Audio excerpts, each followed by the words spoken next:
Hello everyone, Minute Plus Meditation, Thursday, June the 15th. First reading, 2 Corinthians. Therefore, even if our gospel is veiled, I'm going to back up from that. Therefore, since it is by God's mercy that we are engaged in this ministry, we do not lose heart. And even if our gospel is veiled, it is veiled to those who are perishing. In their case, the God of this world has blinded the minds of the unbelievers to keep them from seeing the light of the gospel of the glory of Christ, who is the image of God. For we do not proclaim ourselves, we proclaim Jesus Christ as Lord, and ourselves as your slaves for Jesus' sake. Paul here, he's articulating why he has hope even in the midst of great opposition, difficulties, obstacles. When things are really difficult, it is because he understands, first of all, it is by God's mercy that we are engaged in this ministry. So, Paul was a very talented man. He was strong, physically. In terms of his durability, he wasn't a huge, muscular guy, but this guy had tenacity, he had staying power. But he was a genius, brilliant scholar. And he had a passionate heart. So he had lots of talent, as we would say, a tremendous skill set. And yet he doesn't rely upon that. He relies upon, we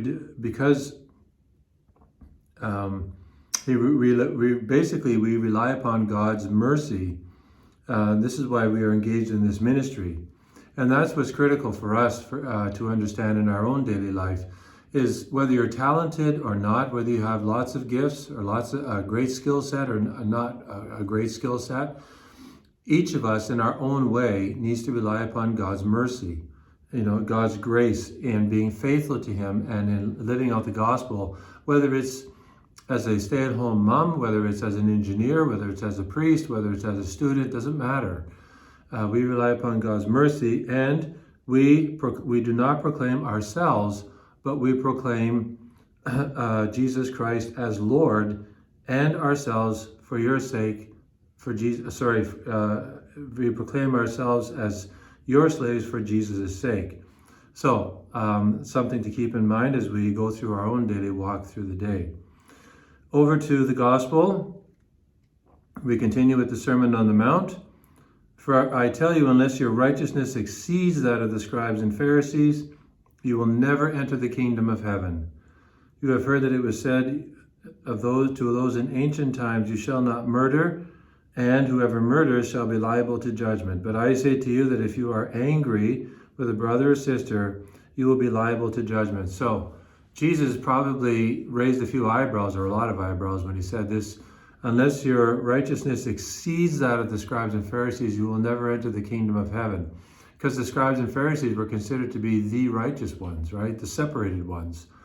The ones who were considered truly holy and pious and holy. Jesus said, and exceeds that of the scribes and Pharisees. It's like, you got to keep emphasizing that word, because it would have created shockwaves to his audience.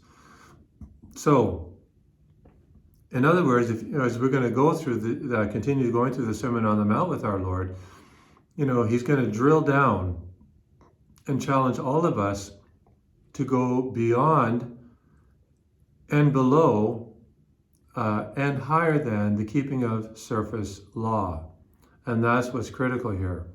So, and he will make it very clear, whoever you shall not murder, and whoever murders shall be liable to judgment. But I say to you that if you are angry with your brother or sister, you will be liable to judgment. So he will really drill down on this. And basically, and I'll repeat this over and over again as we go through the Sermon on the Mount, call for a purification of the heart, for a true cleansing of the soul, for true sanctification, holiness, as we would say, or to put it in our lingo, he will challenge all of us to strive to be saints, all the way, totally in.